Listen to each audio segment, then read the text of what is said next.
Good afternoon, ladies and gentlemen. Greetings, namaskaram to all of you. Salam, Sasrikar. Great to be here. And as we say in Australia, good day to all of you. Very privileged and honored to be amongst you, to be part of the Invest Karnataka 2025 Summit. Really taking the conversation that we had, a spark-off session we had earlier pre-lunch around the Australia-India bilateral trade investment opportunity, the partnership, the friendship that we have fostered between Australia and India to take it to the next level and focus on some of the key sectors where we are already seeing a great traction, but what we see is enormous potential to accelerate, deliver outcomes not only for Karnataka or Australia or Australian states, but also for the rest of India and rest of the regions as well around India, where the power and the strengths of both these countries and the states come together to really scale a global opportunity. So that's where we are here for this session, which will have a panel discussion as well on Australia-India bilateral opportunities for global market needs in the clean energy and the entire green economy sector. So it's a whole entire ecosystem that we're going to be touching on, because that's the global scale of opportunity that we have. Now, we will kick off this session very soon with a keynote address from Shri Gaurav Gupta ji, who's the Additional Chief Secretary and the Secretary for the Department of Energy, Govt of Karnataka, who's been really at the forefront leading the vision, the aspiration, and the acceleration Karnataka has seen in terms of adoption, generation, and even scaling operationally, leveraging renewable targets that we have and net carbon zero target based initiatives as well. So we will have him join us anytime. I didn't want to delay any further to kick off. We will also have this panel discussion where we have our government and industry leaders as well here with us, the trade and investment bodies as well.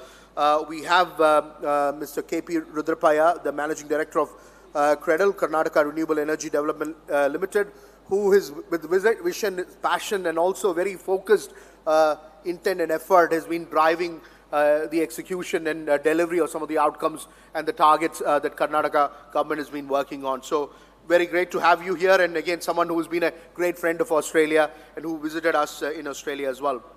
We also have Denise Eaton, the Australian Trade and Investment Commissioner from Australia to South Asia, and focused on clean energy and green economy, and someone who's been holding the Australian flag to really drive that partnership and that collaboration and that scaling of those opportunities that we have bilaterally.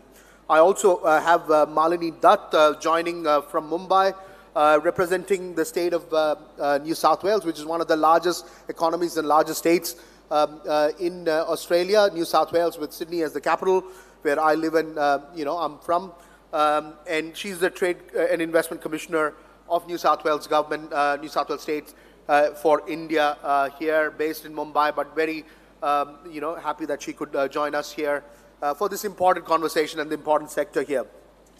To set the context where we are and why we are discussing, and I'll touch on a few things, is obviously around what we can do collaboratively in the clean energy and green economy between Australia and India, and there again dissecting between the states as well. So obviously we want to look at Australia broad up opportunities, because there are enormous across the whole green economy space, enormous opportunities across Australia, but we'll also hone in on New South Wales as well, what they're doing, and very specifically into Karnataka, India and Karnataka, where we can look at collaboration, some of the opportunities where, and accelerated by one of our free trade agreements that we have between Australia and India, where clean energy and renewable sector collaboration has been identified as a key focus area as well.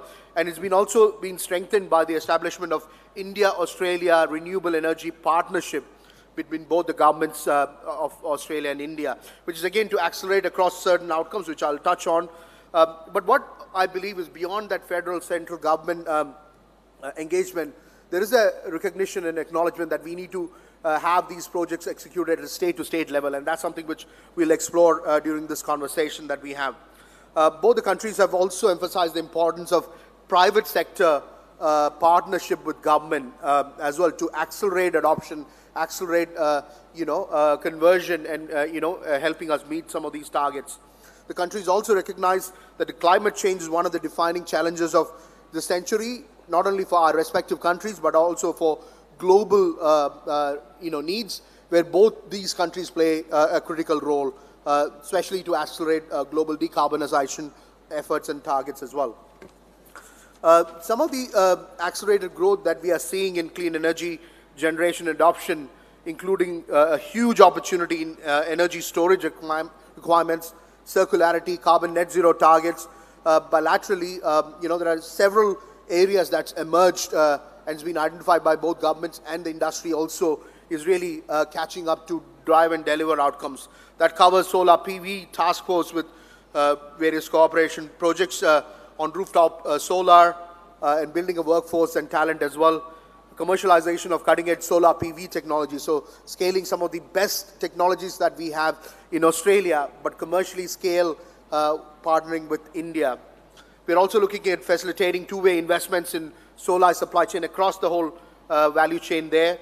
Green hydrogen and green hydrogen task force. Obviously, that's an area that has emerged with significant interest growth. We need to accelerate on getting those practical commercial outcomes in place. I touched on energy storage across both the region's enormous growth potential. There's an enormous generation that we have seen in terms of various forms of renewables, but storage is a critical element to make it sustainable, to leverage that generation as well. Circular economy for renewable energy. There's also two-way investments in renewable energy projects that we're looking to foster, and building, the whole entire capacity building across the whole value chain and the ecosystem is something, again, we are looking for from this partnership. We're looking at building the future renewable workforce as well. Australia, we need a huge, as part of our target growth, we need a huge workforce to be ready for the sunrise sector in the renewable and green economy space. So that again requires skill training and talent that we want to foster with India. We're also looking at establishing leadership in commercialization of cutting-edge renewable technology, whether it's the technology from Australia. There's an enormous amount of research and IP that's sitting in Australia across solar PV. The best solar cell is based in UNSW in the world, in Sydney. We want to scale, transfer that technology and manufacture at scale, partnering with India. Last time when we had the first solar cell done in UNSW, it went to China. This time we want to partner with India, and that's something which we want to explore these partnerships as well and facilitate two-way investments as well. Now, considering all this, Karnataka has been one of the leading states in India driving the adoption of clean energy and also in terms of green economy generation and also at scale across. And it's also gifted to have that natural resources of enough of solar, wind, and the coastline that we are gifted in Karnataka here. So definitely Karnataka is positioned very well to facilitate accelerating this adoption of renewable energy, not only for Karnataka, for rest of India, to be the focal, the nodal state to really drive the adoption and acceleration of renewable energy, across the state and the region as well. So that's the context, and I know we've had a few delegations that we have facilitated both ways.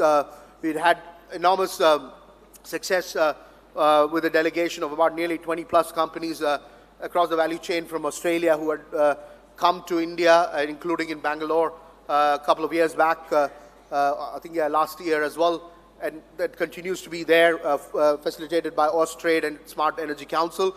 We also had a very high-profile delegation of Karnataka government Energy Department visit us in Australia as well. So definitely with that context, there's a lot of initiation, a lot of acceleration that's already happened. Now it's about conversion. How do we convert some of those pilot scale opportunity to commercial scale, build at a scale, leveraging Karnataka's policy and intent from the organizations like Credle, and then how do we take it forward to scale it across India and the other regions as well. So that's what we're going to explore. So let me invite, without much ado, and obviously we'll wait for ACS to join us at any time, and we'll probably plug in to see that they can also join. And I'm also informed that the Honorable Minister, Minister George, is also going to join. So that's the significance and importance that he is given to the relationship and the sector. So they will join, and when they join, we'll kind of get them to also share their thoughts and insights. So let me invite the panelists on that note. Mr. Rudrappaiah, please, if you can join us, the Managing Director of Karnataka Renewable Energy Development Limited, one of the agencies, the nodal agencies leading the charge in renewable energy adoption. We'll also invite Denise Eaton, the Australian Trade and Investment Commissioner for Austrade in South Asia, focusing on clean energy and green economy, and Malini Dutt, Trade and Investment Commissioner for New South Wales State from Australia. So we'll kick off the panel discussion, and probably I'll join you all there, and I'll come back once the Minister and the Editor Chief Secretary join us. We'll get them to share some thoughts as well. So I'll just join you all.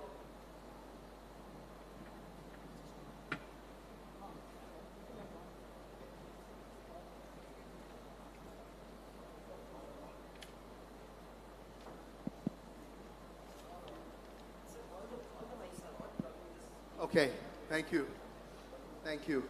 All right, I'll kick it off. Obviously, we set the context about the huge potential bilaterally to collaborate between Australia and India, and we saw one of the key terms that I often use, and in fact I used in the previous session as well, is the complementarity of what Australia has to offer, what India needs, and India has got what Australia needs. So that is the underpinning thing. Again, that's the key pillar of our free trade agreement as well. And where even in the clean energy, green economy sector, that's the case, where there's enormous opportunity for scaling Australian technology to India, partnering with India, commercially scaling, and not only to service this region, but also the other regions around. And similarly, Australia has got enormous critical minerals and other technology which can be scaled here. And India has to offer the talent, the scale of market as a partnering nation. So on that as a context, and especially reflecting on your recent visit to Australia as well, if you can share, Rudrappaiah, some of the vision and aspirations of Karnataka government and Cradle in particular in terms of shaping the future of renewable energy adoption in the state and also to scale across India, with this state being a front runner. Please, if you can share your insights. Good afternoon, everybody. Thank you, Mr. Malik, for starting up this discussion. As you all know, I mean, entire world is moving towards net zero by 2070, and some countries have set up an internal target of 2050, some advanced countries. And we are also aligned with the Paris Agreement that we will be net zero by 2070. That's our India's commitment. And India is driving it very fast, like by 2030 we have a 500 gigawatt target. And Honorable Prime Minister is driving it very fast. And when we talk about 500 gigawatt, naturally Karnataka gets prominence because I think we are number 3 in the country with as far as installed capacity is concerned. We have around 22 gigawatt of installed capacity of renewable energy of total of 34 gigawatt, which amounts to around 63%. That's the maximum renewable energy mix which we have. Under these circumstances, Karnataka has got its own importance. And recently when we visited Australia, when we went to UNSW, University of New South Wales, we were one thing which surprised us. There are many of these technologies, especially the solar panels and all, which are being produced by China, the major companies, including China and all.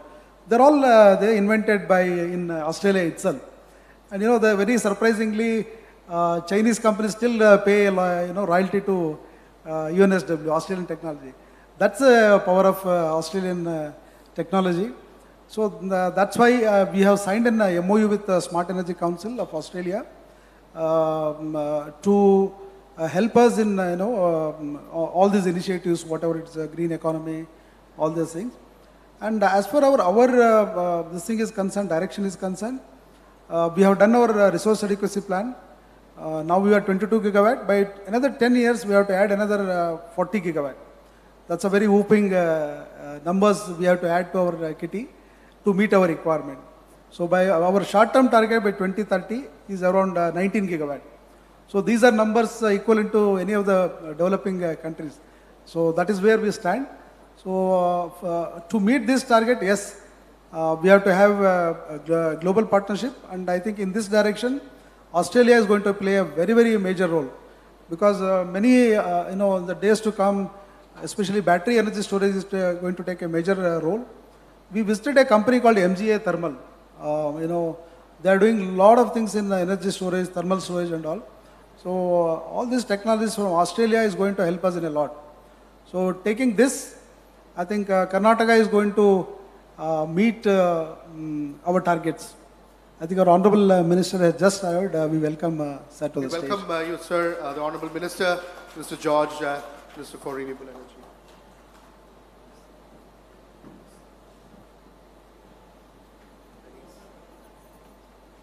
Malini from Investment New South Wales. Pleasure meeting you, sir. Thank you.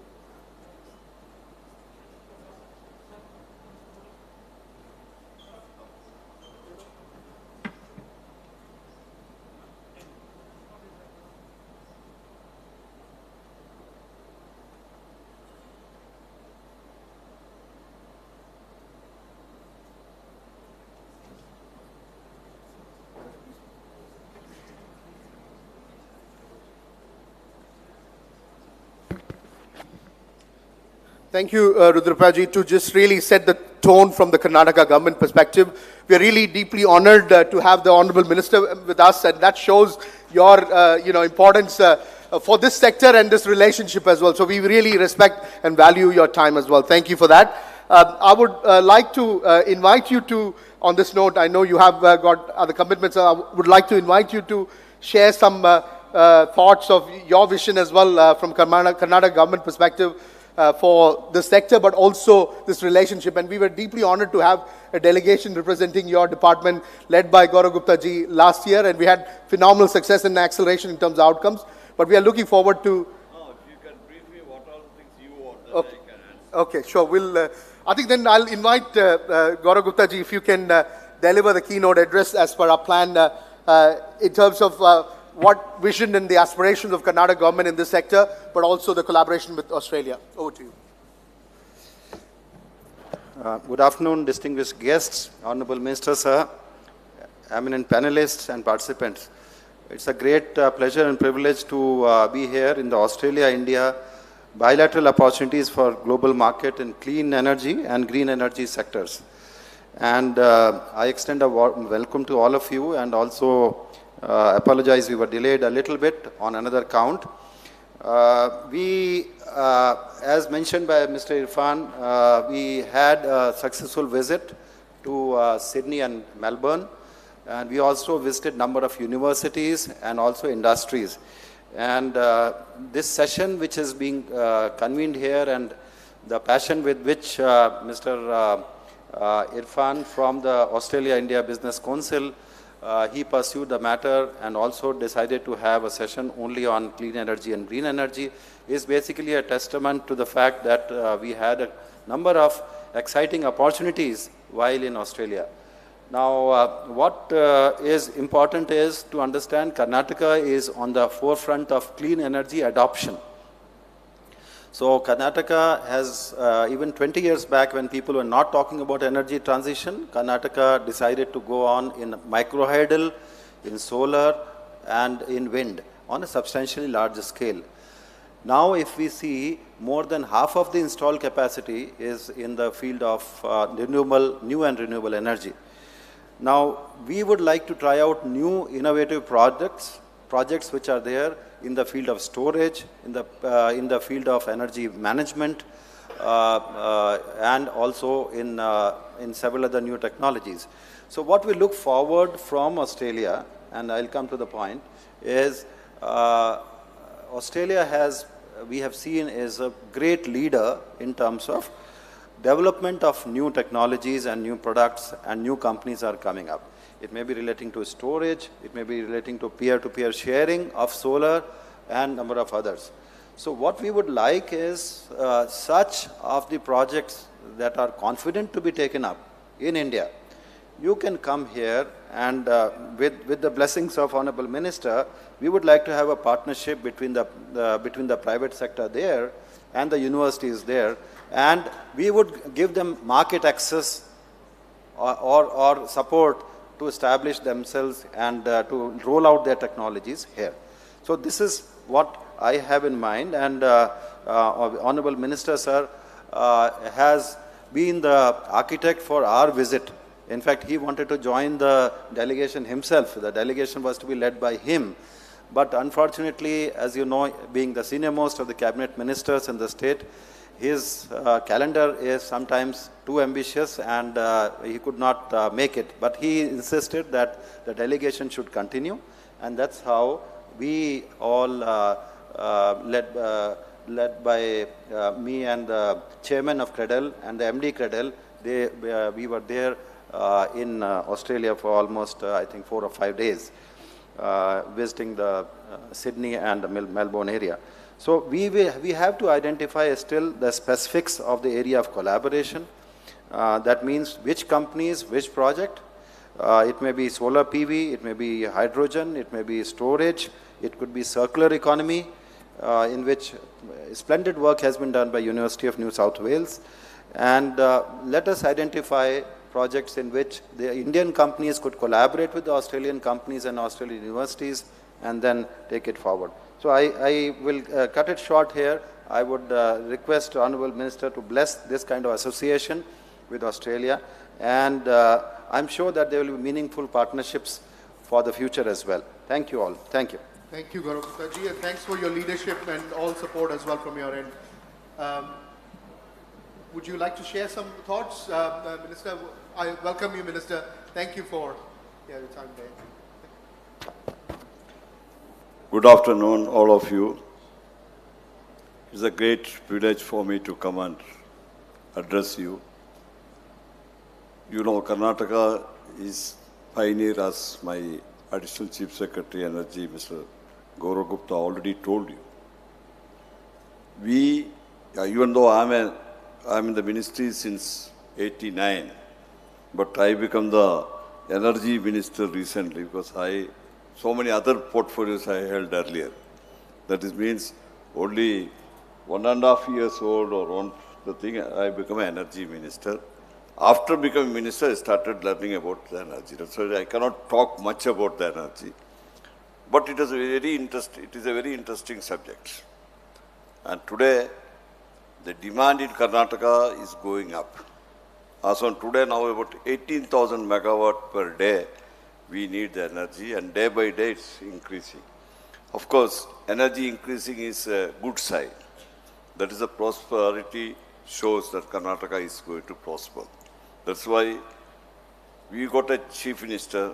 He's a very dynamic chief minister. He is extending all support to us. But my relationship with Australia is very long. 2 of my children studied in school in Sydney, and also they have completed their college education also in Australia. Now, of course, after the training from Australia, my children, one is settled down, my daughter settled down in America, and my son is taking over all the management of industry as well as the plantation also. And as good as he's looking after my constituency also. My constituency is in Bangalore City, just for your information. See, today, we got challenges. I always say every meeting, I'm lucky. I got 2 IIT people as my secretaries. One is Gaurav Gupta, is a IIT person. He knows the technology. And also Pankaj Pandey is there, who is the MD of our KPTCL MD also. Both of them there, and other senior people, officers, engineers, everybody is there. And our MD, Kadil, is also here. He is also, everybody is technically, they are all qualified people. And when we throw any challenge to them, they could be able to solve the problem. That's why recent their visit to Australia. There's already we are making a plan. I think that Australia is very much advanced in these technologies, and whatever the field we can give them, we can give all the support. But we need the technology from Australia, especially in the solar as well as the battery storage. Both the things we need. And also we are taking up this pump storage. That is also very interesting, the thing. Pump storage, now we are taking up one of our reservoirs, the very old reservoir is there. Actually, we are producing about 1,000 megawatt. After this pump storage, we can totally produce 3,000 megawatt. Additionally, 2,000 megawatt we can produce. The same water we are going to recycle and wear. Such 4 or 5 projects we have already taken. That is there. And ultimate our aim is green energy. See, we are lucky. We are the pioneers in India producing the solar. We got wind, hybrid, we got wind and solar we got, as well as we got the seashore also. Because for the green hydrogen, we need this seashore and we need point. We have already identified 2 places, but it is too early because the demand for the green hydrogen has not come so far. Because advantage of green hydrogen is we can transport as a cargo. But Europe and America and other states, whenever they face a shortage of electricity, that we are willing to produce the thing, but we need big investment and technology for that also. That's also we are welcoming. I think that Australia must be having these technologies. These are the things.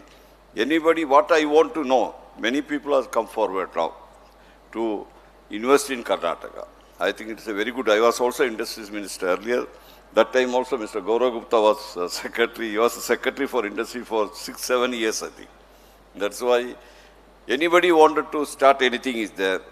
We are very friendly government we got. Our officials are capable. Okay, there will be some red tapeism will be there. We are trying to sort it out. And anybody can approach us straight away and we will give all support to them. And we want to see the future of energy is Karnataka is going to pioneer. Okay, we got already competition from Gujarat and Rajasthan also. I think we are taking the project within another 1 year. We are the leading in the solar, the thing. Okay, now we have become third because 4 years there was no much of a production because it is not the mistake of any government. It is a mistake. The demand was not there because of COVID and all. Now we have already taken up the thing. I think within 1 year we are going to make a record. We are going to be number 1 in India in solar. That's what the thing. Wind also we are giving the thing. And in the meantime we will storage facilities, battery also. That is very important to store the solar in a battery and the peak hours we wanted to supply electricity to the people. With all this thing, we welcome all of you. Anything from Karnataka, we are all very, the Karnataka people known for their hospitality and the people, God's own people are in Karnataka. I think that they tells God's own country is Kerala, but God's own people is in Karnataka. Karnataka people are very good. Please, I think any of people you have not visited the other part of Karnataka, you are always welcome and our department is willing to extend any support for you. That's why we are here and we will work together. Thank you very much. The MD Cred will speak about Karnataka. We want to hear about Australia. You know, Australia is obviously on the forefront of technology and the resources. So there's so much of complementarity. Maybe, you can shed some insights on some of the technologies, some of the opportunities that we can offer for Karnataka, very specifically some of the delegations, some of the companies who have already launched and accelerated. It would be great to hear from an Australian perspective. Thank you so much, Irfan, and it was, I'm honoured and humbled that the Minister blessed us with his presence today and demonstrates the strong relationship that Australia and India has with each other. I think our partnership and our relationship is at an all-time high and we really need to leverage off that.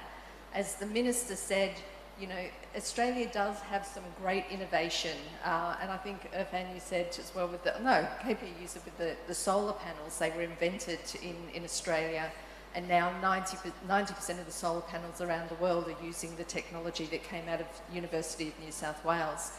I'm also really excited to say that out of the 100 leading research universities around the world, Australia has 9 in the top 100 research universities. Now 9 doesn't sound like a big number, particularly in the Indian context, but for us it's pretty substantial. And to put numbers in a context for people in India, your population in Karnataka is 2.5 times the population of all of Australia. 2.5 times the size of our population. And yet our country, Australia, is 2.5 times larger than all of India. So those numbers, 9, doesn't seem like a big number, but it's pretty significant for us. So some clever technology. And we know India is very good at scaling. We know India's positioning itself as a manufacturing hub for the globe. And we think, as Irfan said, you know, there's those complementarities and the synergies between our two nations, and we really need to leverage off that. In terms of Australia's commitment to pursuing renewable energy solutions, we have quite a lot of government incentives to support that. So there's the Future Made in Australia, which has allocated 22 billion Australian dollars, which is about 15 billion American dollars, to enhance our capability in the renewable energy sector.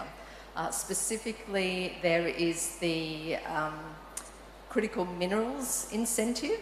So any company that invests in Australia to process critical minerals, they get a 10% tax incentive. For hydrogen production, there is also a tax credit which allows for $2 per kilo of eligible hydrogen produced to bring the cost down of hydrogen. And I am talking about the incentives the Australian government offers, but Indian government offers some great incentives as well. So I quite often hear the narrative from all countries, oh, we have to make in India, we have to make in Australia. And that's great, but we can't make everything in India and we can't make everything in Australia. And our partnership that we have means that there are so many synergies where we can work together to help each other build and diversify our supply chains.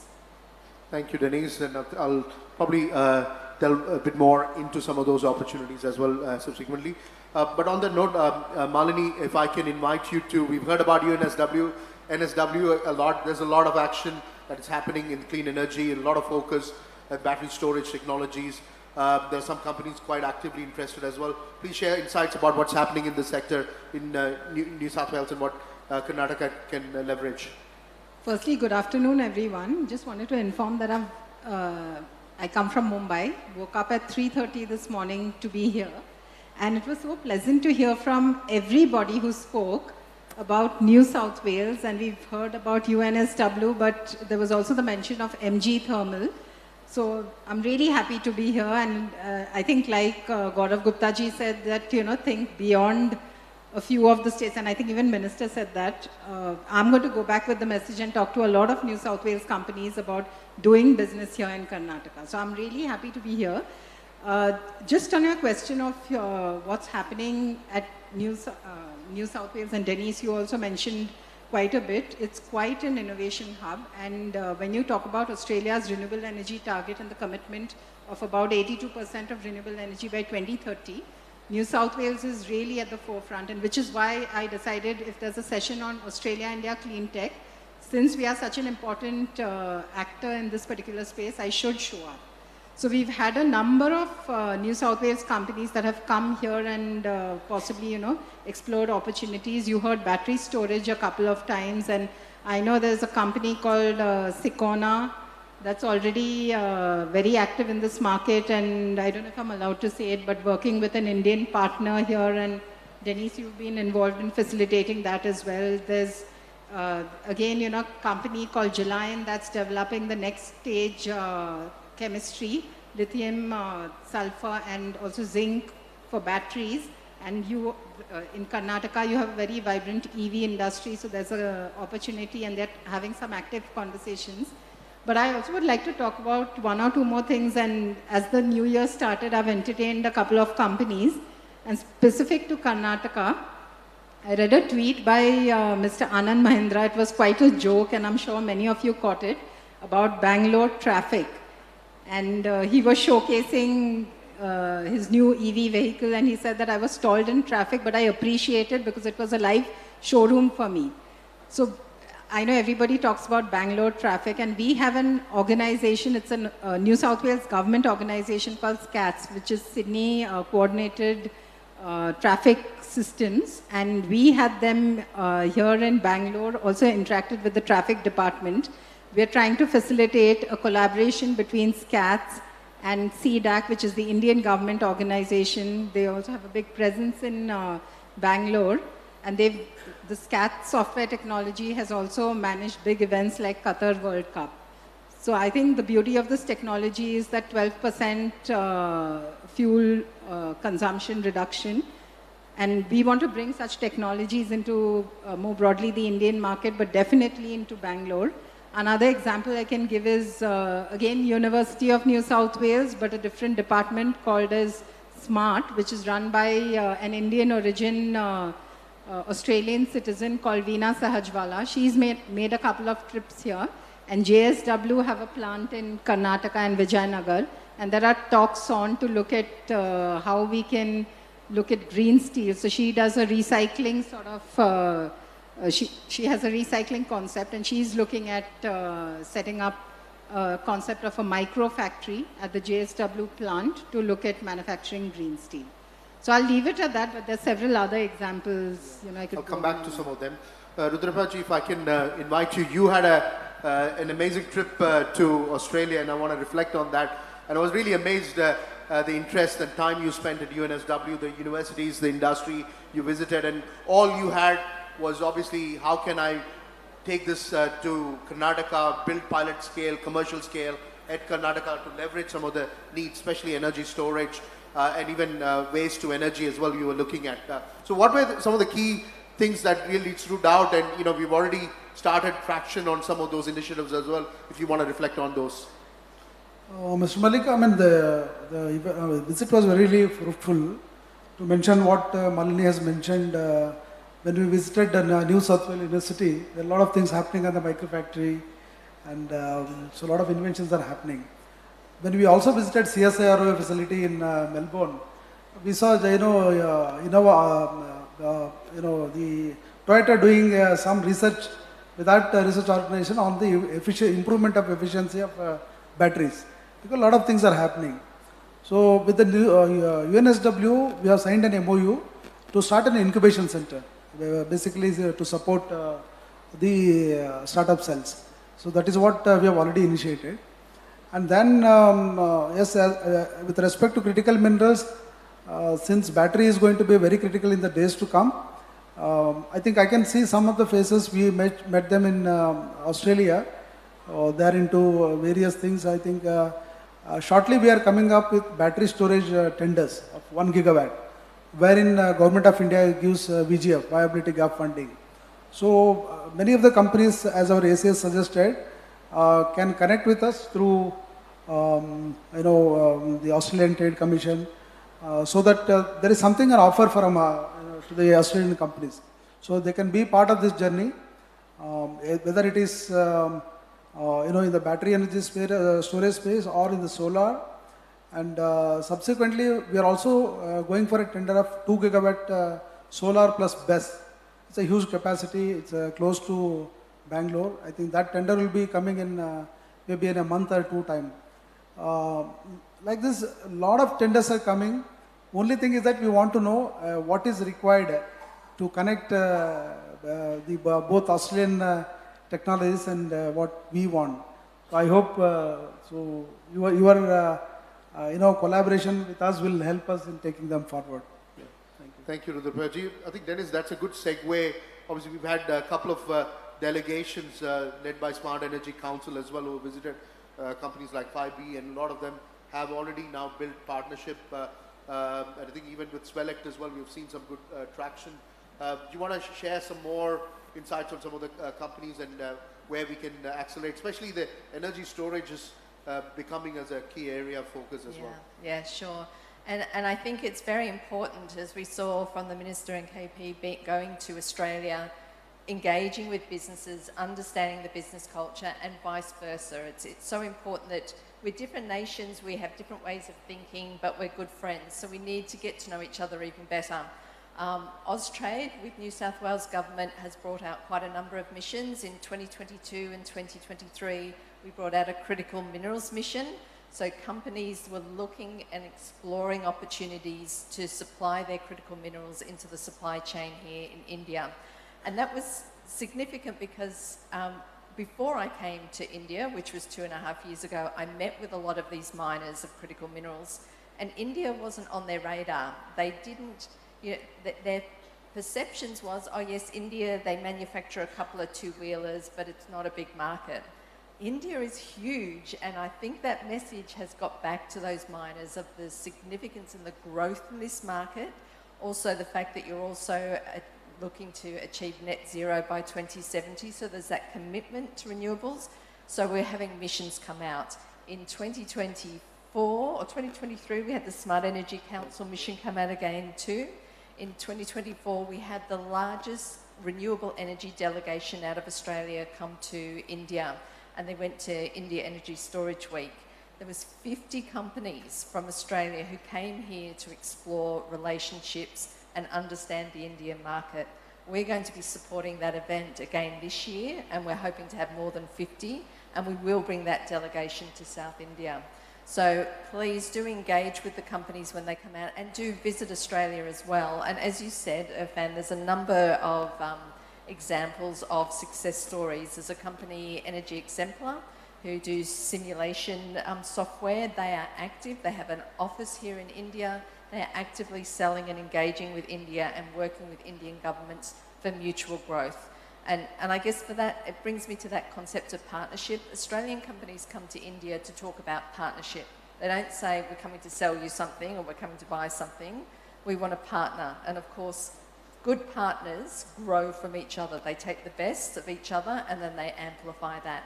So that's the mindset I think we need to have. And I do see that with Indian and Australian companies. It's about that partnership. So Energy Exemplar, Power Ledger's another company with an office here, Entura. Sorry, Malini, not mentioned now, not New South Wales companies, but you'll forgive me later. So there's quite a few companies here in India looking to grow with Indian firms. And you did mention 5B. They came into India not to sell into India, but to partner with Waaree to then manufacture for the American market. So again, it's that partnership. We bring a win-win solution to then grow together. Thank you, Denise, for sharing those wonderful examples as well. So already there is a good traction, and the key message, all of this happened when companies have taken the leap of faith to visit. So these companies from Australia, they've made an effort, and we invite Indian companies as well across the ecosystem, solar PV, to even skills training that space as well. We need more of these talent pool there. The technology, digital twins, across to green hydrogen, waste to energy. There's phenomenal opportunities to leverage and partner. And of course, there will be major conferences happening in May and later in the year as well in Sydney, Melbourne, other locations. Please take those opportunities to come and visit and explore those partnerships as well. On a final note, Malini, if you can, I mean, you also hosted quite a few Indian companies, including Tata Power and all in New South Wales.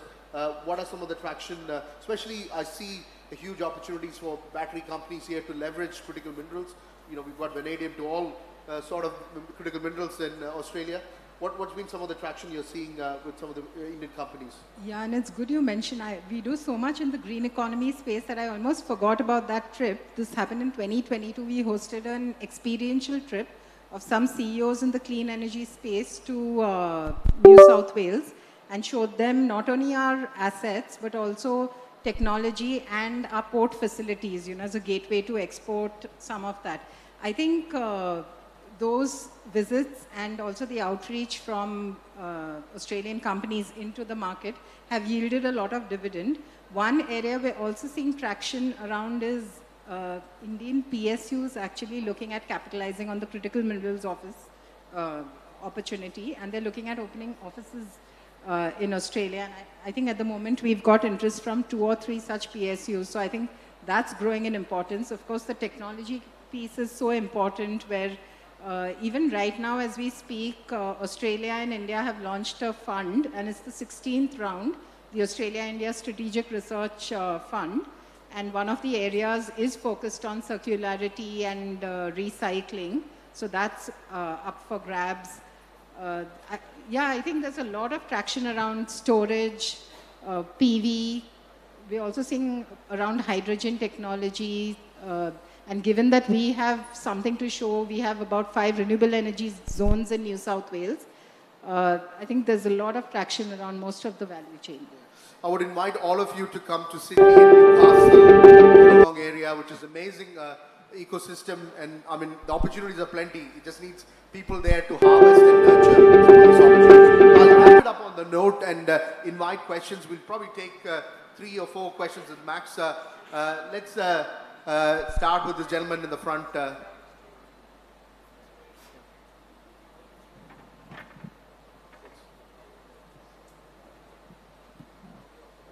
Hello, Malini.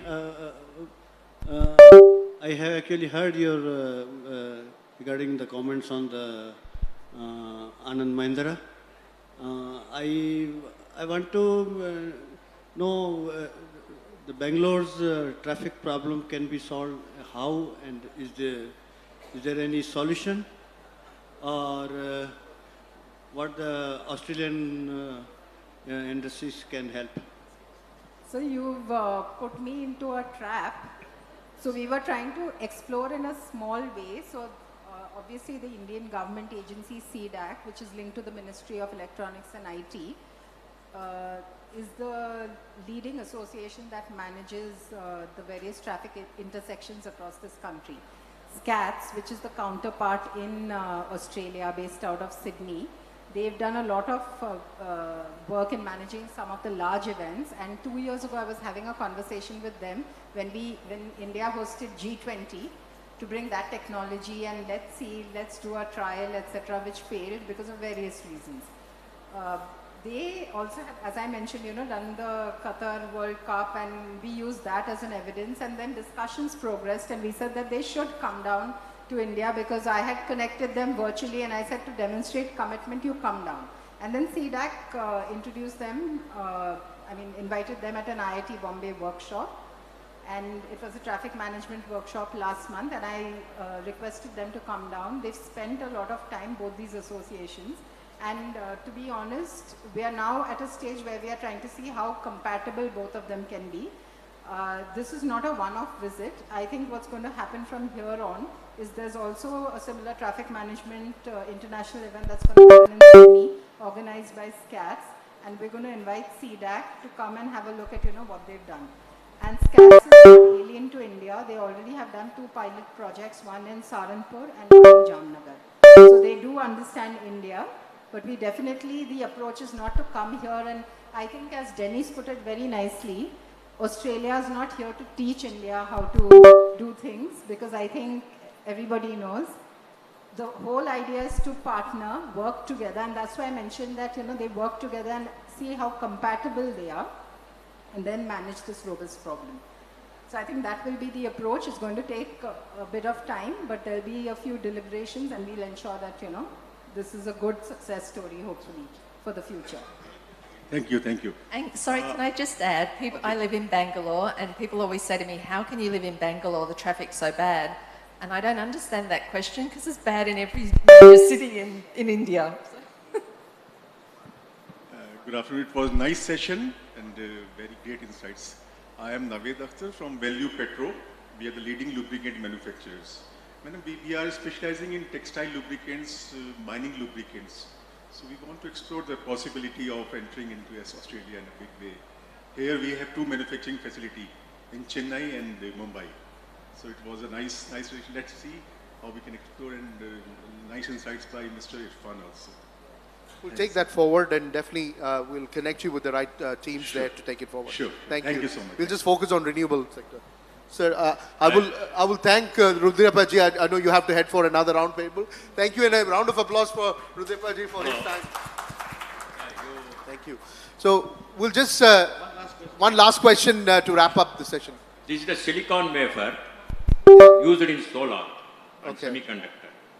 We manufactured this 40 years before in India, Hosur, 40 kilometers from here. Even in India today, nobody is manufacturing this. I visited Australia 30 years before. I have seen the solar application. I visited 2 times, but Australia was a small country, as you say, but India compared. Now there are so many manufacturers of solar modules in India, but cell manufacturers are few coming up, but wafer manufacturers zero, except Adani. I want to know to her whether somebody wants to set up a facility to manufacture equipment to manufacture this, and we can supply for Australian government, wafers, cells, everything, and also module factory can be established. I am in this field for 40 years. I know everything about solar, from the polysilicon to module making. I supplied materials from Germany for 30 years in India. Chinese have dominated now India. Therefore, we should be self-reliant, make in India. This is the mission. But Australia can cooperate with us. I can talk about it. You want to start off? Yeah. Definitely keen to talk to you, and we can do this after this session. Australia has had quite a few innovations, as we said, in the solar space. There's another company who does 3D printable solar panels, and they're working and collaborating in India. So happy to share my card with you, and we can talk further. I think this is definitely, as we touched on, there's a lot of effort and focus that Australian government has got to build resilience within Australia. So there's a whole future made in Australia with a large fund as well has been allocated, and where they're looking to build that capability, but obviously in partnership. We want to ensure that there's a partnership which is scalable and sustainable with India. So definitely, and our view is, and I myself, I mean, I can talk for myself, I'm projecting this new India is not the outsourcing India. This is the partnering India, which is ready to put skin in the game and investment into Australia. So this is something we would love to see in partnership, say with UNSW or University of Newcastle, others, where they can leverage that and help and scale and build some manufacturing capability there itself. And value addition happening in Australia itself. As long as it's automated and, there's a lot of automation. That's the key, because we are short of resources and, people. As long as there's automation and we can leverage all the critical minerals from Australia as well for those. Thank you. So we'll take one last question from the gentleman there.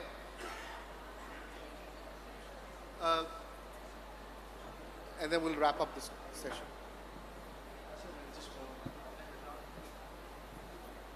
Yes.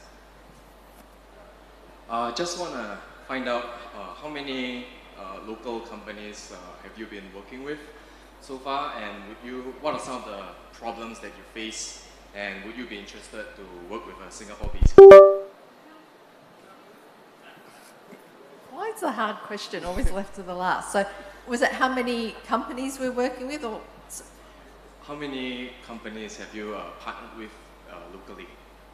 Oh my gosh, I don't even think I could put a number onto that. So, as I said, just one mission alone, we had 50 Australian companies come here, and we set up meetings with over 300 Indian firms, and that's just for one event. So, Malini and my role is to meet with companies and help facilitate those partnerships. So, hard to put a number on that.